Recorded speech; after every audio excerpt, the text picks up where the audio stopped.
командир!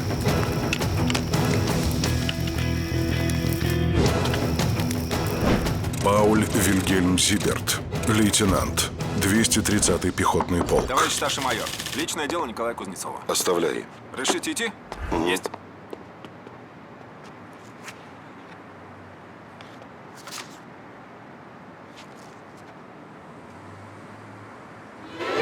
Николай Иванович Кузнецов, он же Николай Грачев, он же Рудольф Шмидт, он же Пауль Зиберт, советский разведчик. С 1936 года тайный агент Центрального аппарата НКВД. Прозвище Пух «Колонист». В 1942 году зачислен в отряд особого назначения «Победители».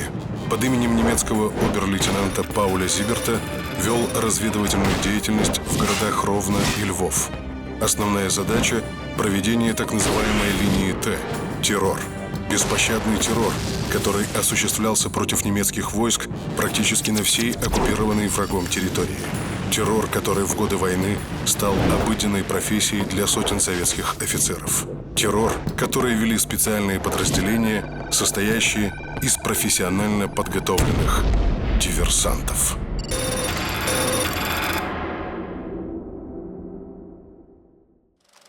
1 сентября 1941 года на оккупированной территории по приказу Гитлера был создан так называемый Рейхскомиссариат Украины.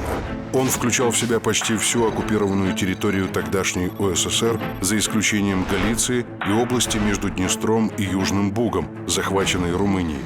Должность рейхскомиссара занимал обергруппенфюрер Эрих Кох. Украина при этом определялась исключительно как географическое, а не как политическое или национальное образование. Чтобы подчеркнуть этот факт, Кох выбрал столицей не Киев, а провинциальный город Ровно.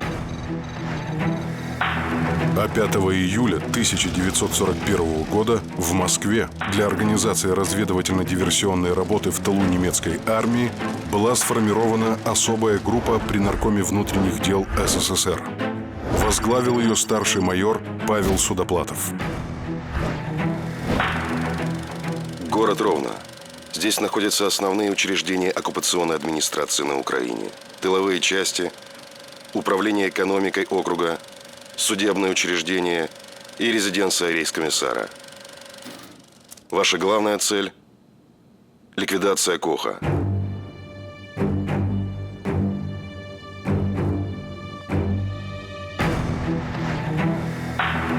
В январе 1942 группа Судоплатова была преобразована в 4-е управление НКВД. При управлении создавались отряды специального назначения, в которые набирались бывшие спортсмены, специалисты по взрывному делу и ведению партизанской войны. В июне 1942 года отряд «Победители» во главе с Дмитрием Николаевичем Медведевым был десантирован на Житомирщине и, пройдя 300 километров, начал боевые действия в Сарненских лесах Ровенской области. Именно в этот отряд должен был направиться и Николай Кузнецов. Ваша главная цель – ликвидация Коха. Мне нужно, чтобы поляк при встрече с украинцем убивал украинца, а украинец убивал поляка. И если до этого по дороге они пристрелят еврея, это будет как раз то, что мне нужно. Эрих Кох, обергруппенфюрер СА, занимал должность гауляйтера Восточной Пруссии, а затем и рейхскомиссара Украины. На этом посту отличался крайней жестокостью при проведении в жизнь оккупационной политики Гитлера. Организовывал депортацию жителей Украины на работы в Германию. Мы народ господ и должны жестко и справедливо править. И я выжму из этой страны все до последнего.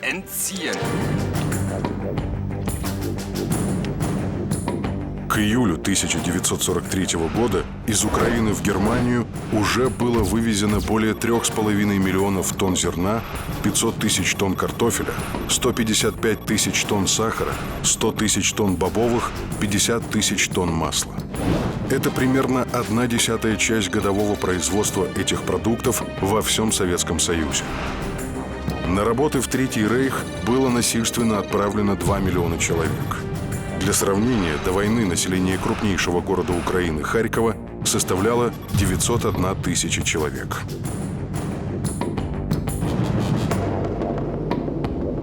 Вы будете заброшены в Сарнинские леса под Ровно, в группу Медведева. В отряде вас будут знать как Николая Грачева. Позывной прежний. Колонист.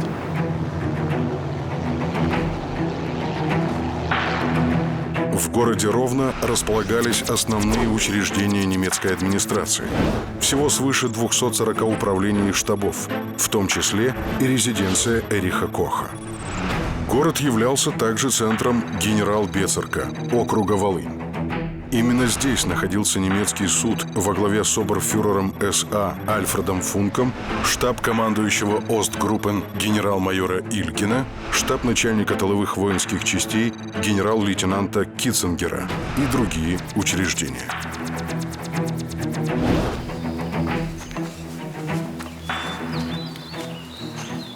По прибытии в отряд Кузнецов решил осмотреть город, где ему предстояло жить и работать. Мундир немецкого обер-лейтенанта пришлось гладить с помощью нагретого на костре топора. Кузнецов был снабжен в Москве полным набором документов. Но командировочные удостоверения вермахта в различных городах часто отличались друг от друга. Поэтому документ пришлось изготовить прямо в отряде с учетом специфики Ровно. Его напечатал врач отряда Альберт Цесарский. Необходимые подписи подделывал не владевший немецким языком заместитель командира по агентурной разведке Александр Лукин. Николай Струтинский, используя лишь школьный циркуль и сапожный нож, вырезал из подошвенной резины печать. Невероятно, но изготовленные этими людьми фальшивые документы выдержали все проверки. Для немцев вы чрезвычайно уполномоченный хозяйственного командования.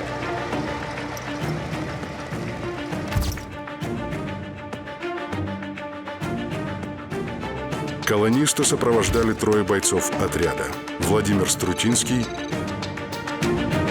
Николай Приходько и Поликарп Вознюк.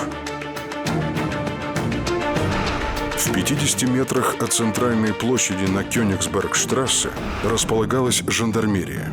Напротив – гестапо. Рядом – Гебец-комиссариат. И далее – Рейхскомиссариат Украины, где по вторникам и четвергам принимал Кох. А на самой площади находился ресторан Deutsche Goff, любимое место старшего офицерского состава. Но в Ровно Кузнецов узнал – Коха в городе нет.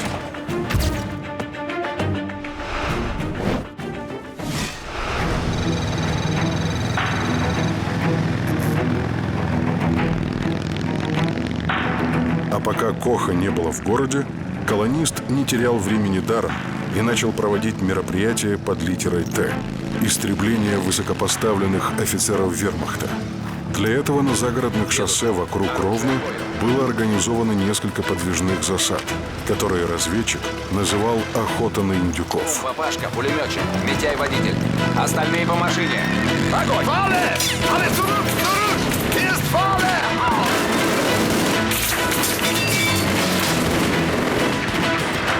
Митяй, он твой!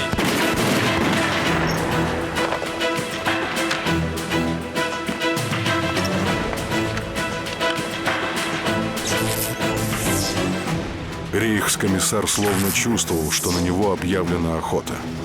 Если до сентября 1942 года он большую часть времени проводил в Ровно, то теперь старался как можно реже бывать в этом городе, курсируя между Кёнигсбергом, Брестом, Луцком и Ровно. И первая реальная возможность его уничтожить появилась лишь в день рождения Гитлера, 20 апреля 1943 года. 20 апреля он будет в городе. План такой. В В 10 часов утра в городе планировался военный парад, где Кох должен был выступить с речью. На рассвете группа разведчиков, одетая в форму вспомогательных войск вермахта под командованием Кузнецова, заняла позиции около центральной трибуны. Предполагалось, что партизаны забросают трибуну гранатами, а затем скроются, воспользовавшись паникой. Но Кох на параде не появился. В этот день вечером в результате поджога полностью выгорели огромные склады около железнодорожного вокзала в Ровно. Второй шанс выпал в начале мая 1943 года, когда Кузнецов узнал, что Кох должен прилететь из Кёнигсберга.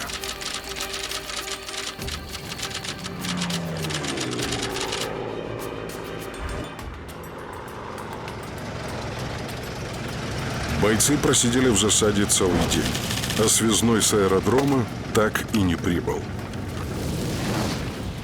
Позже Кузнецов выяснил, что Кох вылетел в Берлин. Нужен был другой план уничтожения Коха, более точный.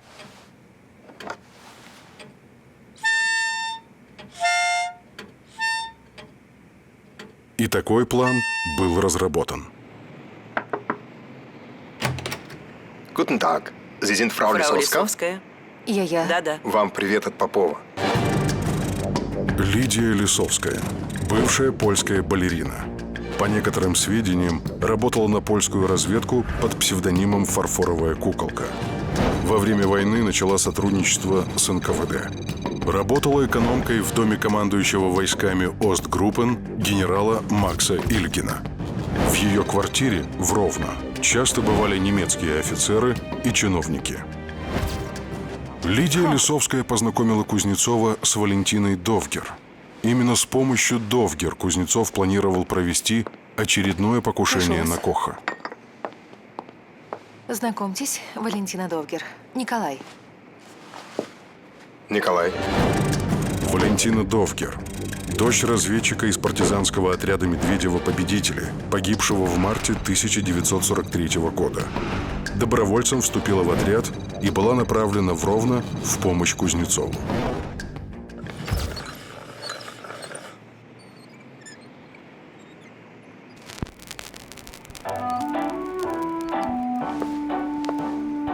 Вот документы, подтверждающие, что вы урожденная немка. Вы моя невеста, но вам грозит отправка в Германию на работу. И позволить вам остаться в Ровно может только Эрих Кох. Ясно. А теперь разрешите пригласить вас на танец?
Планировалось, что Кузнецов и Довгер попросят личной аудиенции у рейхскомиссара для получения разрешения на брак.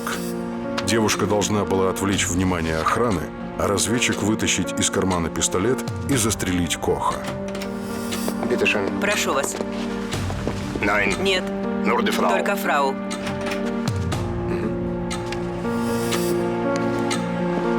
Но операция сразу пошла не по плану.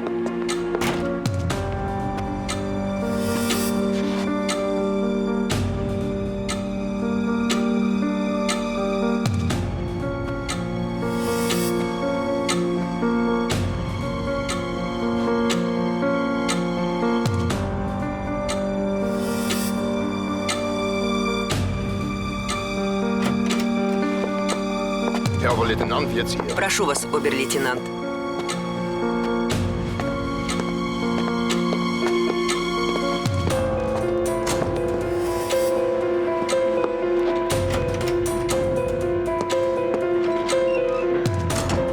День добрый. Мне назначено. Да, подождите, пожалуйста.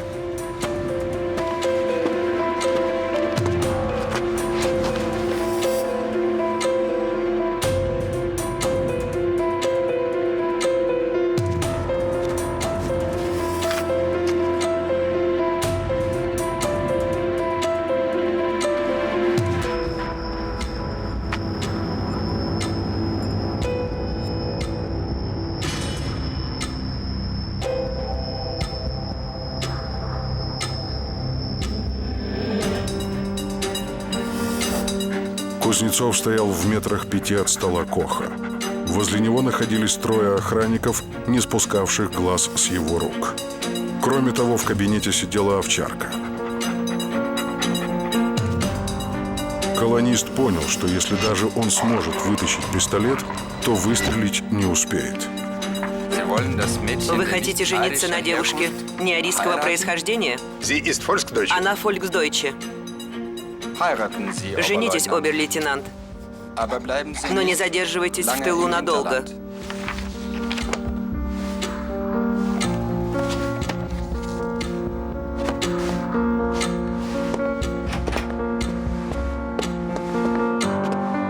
Пожалуйста, проходите. Примите мои сердечные поздравления, обер-лейтенант. Фрау, Danke. благодарю.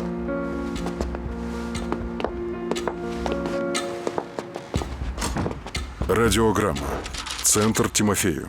Ввиду невыполнения колонистам задания по уничтожению Коха приказываю срочно провести служебное расследование. В случае необходимости принять меры для ареста колониста и отправки его в центр. Я не струсил. Есть разница между опасно и невозможно. Это было невозможно. Если я должен погибнуть, я хочу быть уверенным, что цель будет уничтожена, а в данной ситуации этой уверенности не было. За невыполнение приказа вы можете быть расстреляны. Делайте, как считаете нужным. Вы временно отстранены от оперативной работы. До решения центра будете находиться на территории лагеря. Под особым наблюдением. Есть. Разрешите идти? Идите.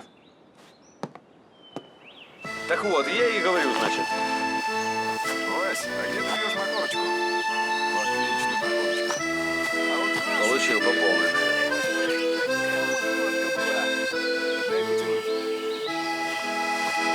Шуберт?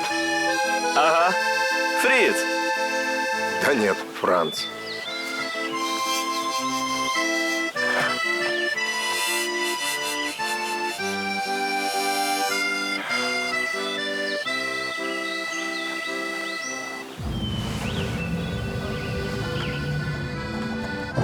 Судоплатов понимал, что в оперативной работе агента возможны различные ситуации. Колонист оставался очень важным агентом. Лишь благодаря его работе в руки советского командования попала карта с указанием линии немецкой правительственной связи на территории Украины, Польши и Германии, а также расположение ставки Гитлера под Винницей Вервольф. Пусть работает дальше. Пишите, приказываю. Колонисту оставаться в Ровно. Пусть продолжит работу. Цели следующие. Летом 1943 года Кох практически не появлялся в Ровно. И в Москве приняли решение ликвидировать других руководителей оккупационной администрации. Первым в списке значился заместитель Эриха Коха, глава немецкой администрации Пауль Даргель. Пауль Даргель – член нацистской партии с 1920 года, депутат Рейхстага, правительственный президент города Цихинау, Польша, начальник второго главного отдела Рейхскомиссариата Украина и постоянный заместитель Эриха Коха. Даргель жил по адресу Шлоссштрассе, дом номер 18, в 300 метрах от Рейхскомиссариата. Каждый день, ровно в 13:30, он шел обедать домой, а через час возвращался обратно.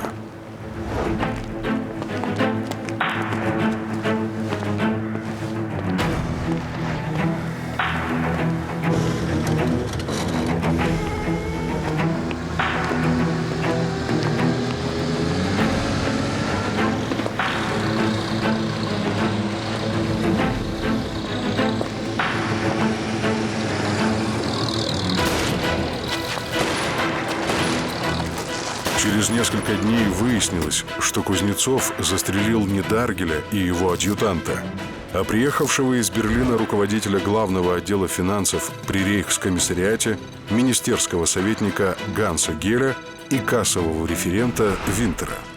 Сам Даргель в тот день задержался на работе, и это спасло ему жизнь.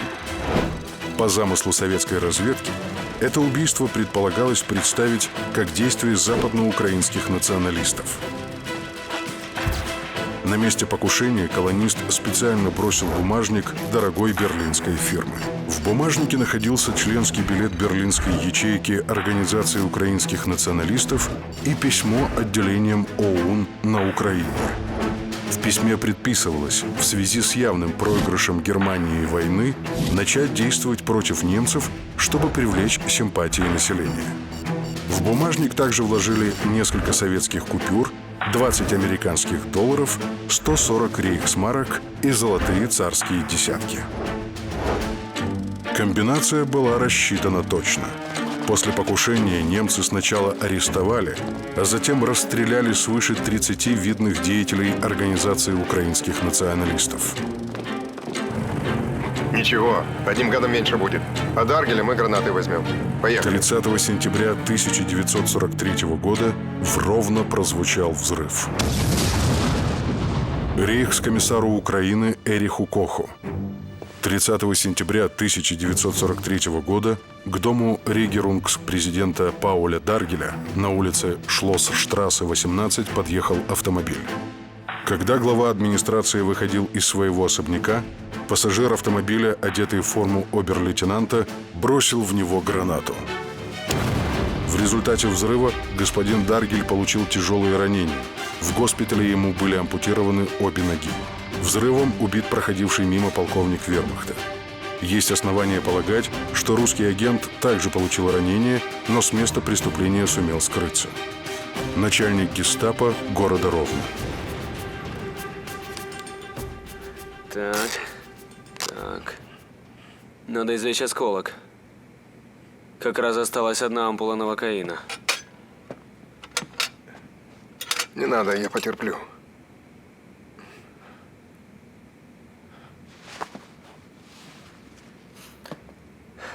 Тогда терпите.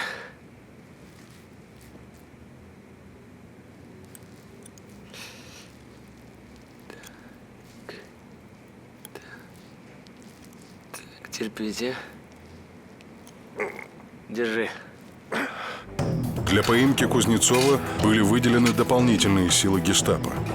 Сам начальник 4-го управления РСХА, шеф гестапо Генрих Мюллер, прислал в Ровно директиву, в которой предписывалось взять русского агента живым и доставить в Берлин. Вот документы на Пауля Зиберта, как вы и просили. Вместе с гестапо следствие вел и Абвер, служба военной разведки и контрразведки. Майор Абвера Мартин Геттель заподозрил Зиберта в связи с иностранными спецслужбами и начал собственное расследование. Геттель предполагал, что имеет дело с английским агентом. Он планировал договориться с союзниками о сотрудничестве.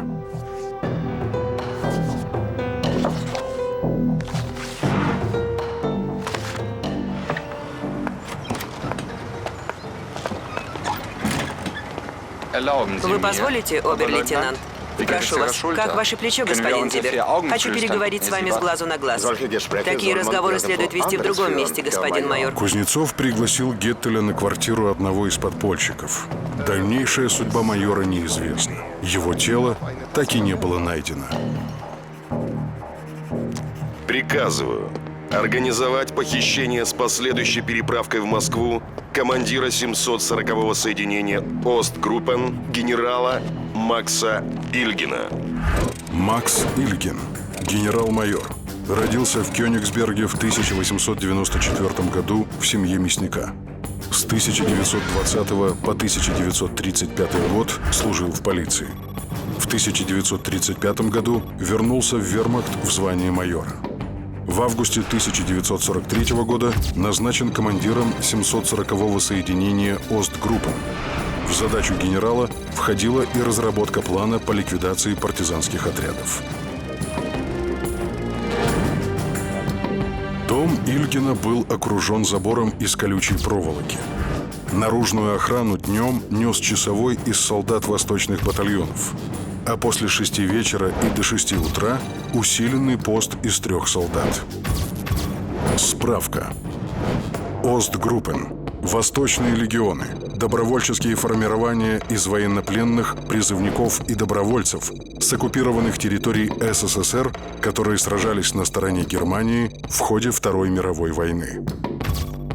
Именно в доме Ильгина и работала экономкой Лидия Лисовская.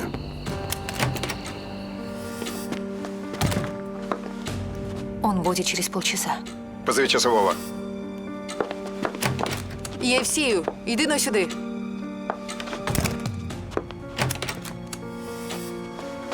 Жить хочешь? Возвращайся на пост, делай вид, что ничего не произошло. Встречай генерала. Понял?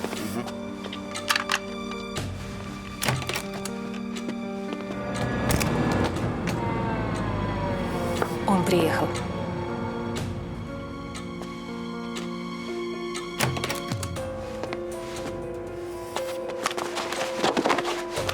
Машину его. Все, уходим. Не забудьте документы. Радиограмма. Центр Тимофеев. В связи с перебазированием вашего отряда направить к вам самолет не представляется возможным. Доставка генерала Ильгина в Москву отменяется. Захваченных пленных допросить и расстрелять.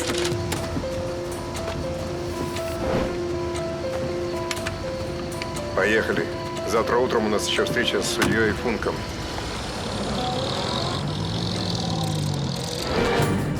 Альфред Функ, оберфюрер СС.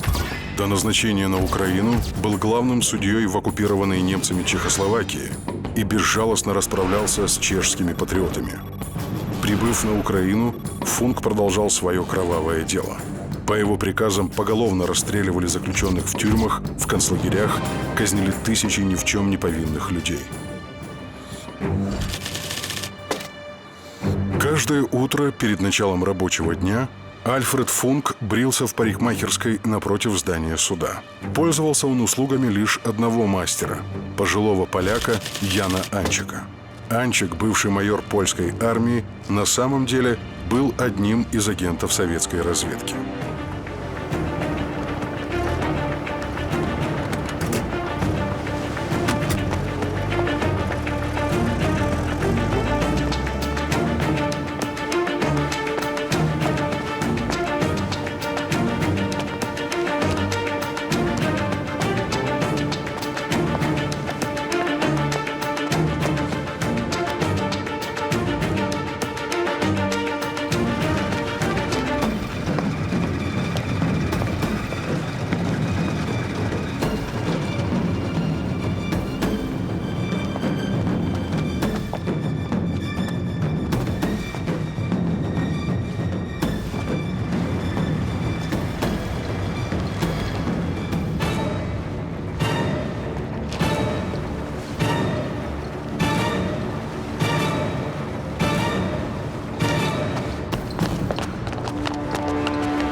Обер-лейтенант, какая приятная встреча.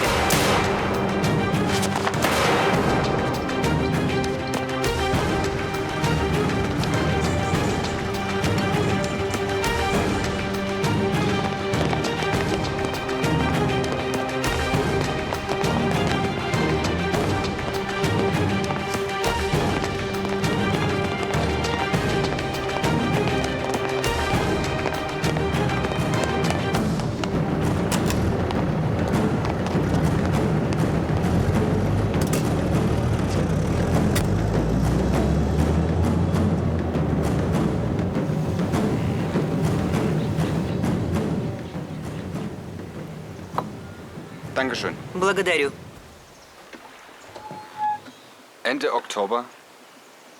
Конец октября.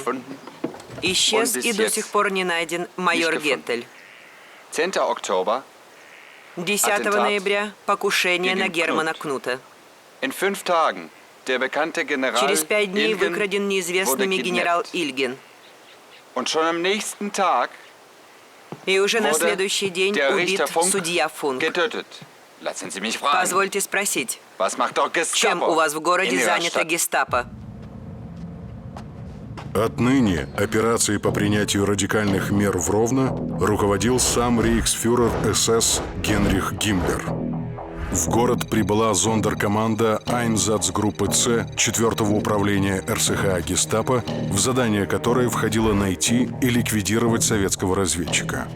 82 профессиональных агента начали настоящую охоту. В числе подозреваемых обер-лейтенант вермахта Пауль Зиберт. По некоторым данным, имел отношение с жительницами Ровно Валентиной Довгер и Лидией Лисовской. Фрау Лисовская? Да. Что случилось? Пройдемте. Вам придется проехать с нами. В чем дело? Вам все объяснят на месте. В это время у Кузнецова вновь появилась возможность убить Коха. Эрих Кох планирует выступить на вечере, посвященном католическому Рождеству в немецком доме. Один из вариантов предусматривал минирование центральной трибуны в клубе.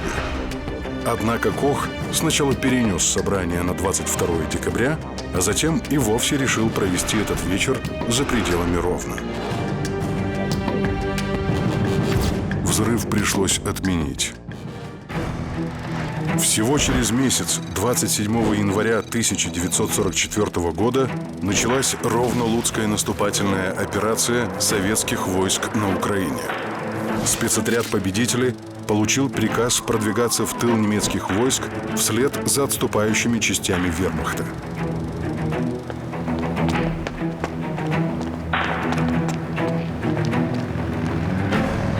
Кузнецов вместе с Иваном Беловым и Яном Каминским под видом немецких военнослужащих должны были переместиться во Львов, или, как его называли немцы, Ламберт. Им предстояло наладить связи с городским подпольем и продолжить разведывательную работу.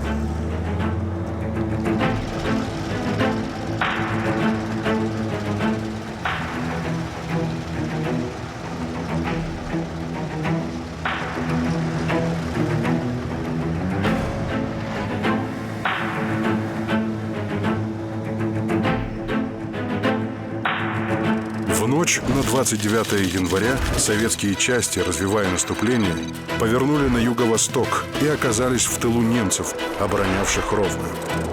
2 февраля город Ровно был полностью очищен от немецких войск.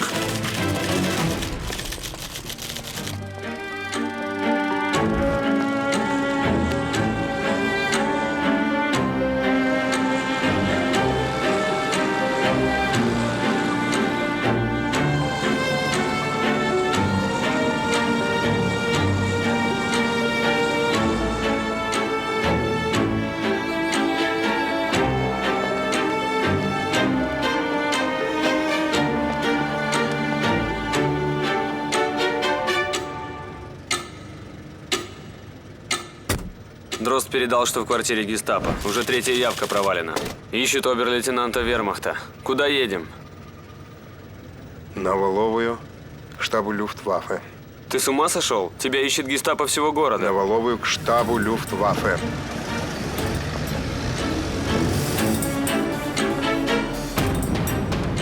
Из доклада начальнику 4-го управления РСХА гестапо группенфюреру Мюллеру. Копия рейхскомиссару Украины Эриху Коху. 31 января в 17 часов вечера неизвестный в форме гауптмана вошел в здание штаба Люфтваффе на Воловой улице. У входа посетителя остановила охрана и доставила к подполковнику ВВС Гансу Петерсу. При проверке документов неизвестный застрелил подполковника, а также ефрейтора Зейдега. Затем преступник сумел покинуть здание. На месте убийства обнаружены 3 гильзы от патронов калибром 7,65 мм. Согласно показаниям свидетелей, приметы неизвестного капитана совпадают с данными, полученными из Ровно на обер-лейтенанта Пауля Зиберта. Начальник отделения гестапо города Ламберта гауптштурмфюрер СС Петер Краузе.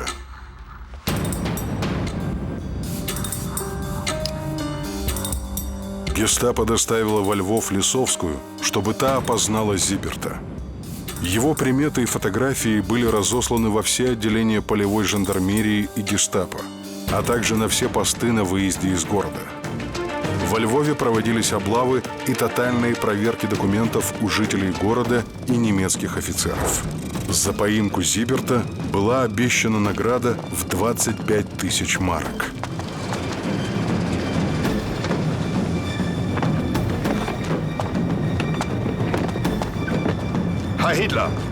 Доктор Бауэр? Да, в чем дело? Вам пакет.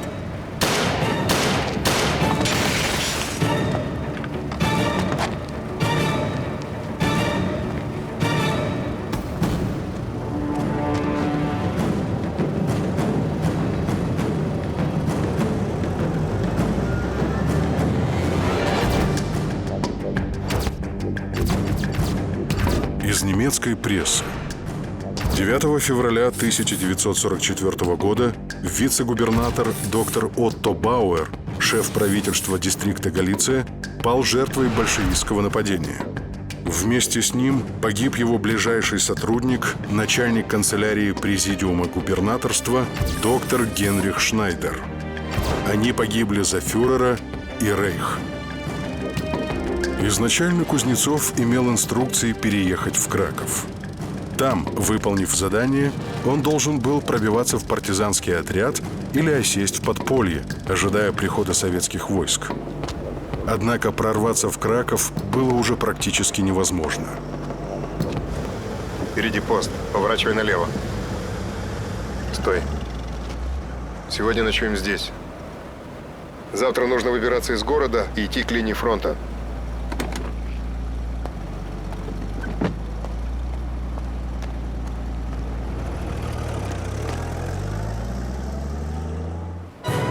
Отряд Медведева так и не смог пробиться ко Львову на встречу с Кузнецовым.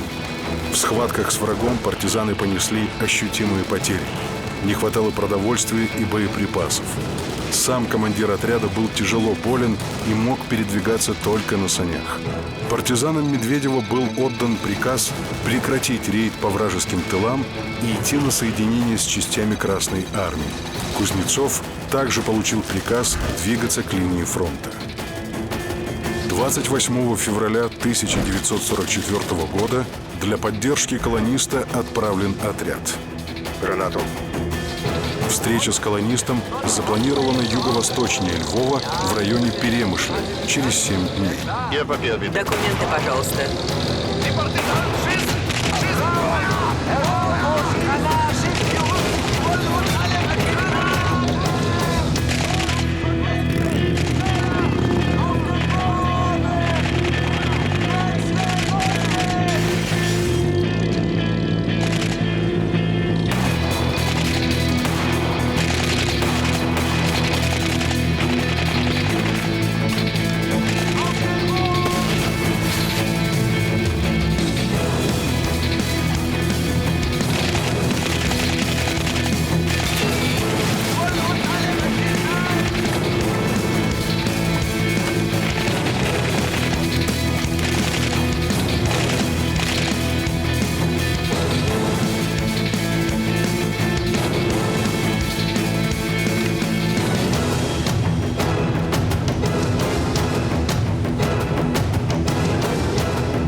Ребят, там наши.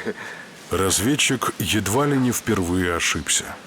Впереди были не красноармейцы, а переодетые в советскую форму бойцы украинской повстанческой армии. Мужики, мы свои, не стреляй.